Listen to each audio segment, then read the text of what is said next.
to Storyology Kids. एक खूबसूरत सुबह थी जब फ्रेडी मेंढक अपने लिली पैड पर बैठा हुआ था। उसके इर्द गिर्द खूबसूरत बत्तखें तालाब में तैर रही थीं। बत्तखें अपने चमकदार ऑरेंज परों के साथ बहुत खूबसूरत दिखाई दे रही थीं। फ्रेडी ने जलकर कहा, "हाँ, मेरे पांव बोरिंग लग रहे हैं। मुझे जूतों की जरूरत है।"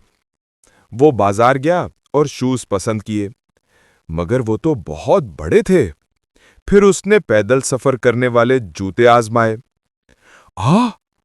वो तो बहुत ज्यादा भारी थे। गरीब फ्रेडी मुश्किल से एक पांव को हरकत दे सकता था।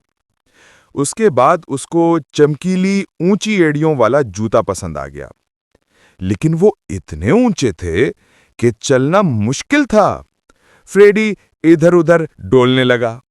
उसने सोचा, नहीं, ये तो जूते तो बिल्कुल ठीक नहीं।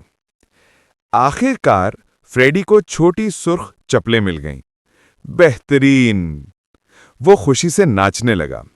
लेकिन जब फ्रेडी वापस अपने लिली पैड की तरफ लपका, स्लिप स्प्लैश, वो पानी में गिर गया और चप्पलें पानी में तैरने लग गईं। फ्रेडी भी हंस दिया।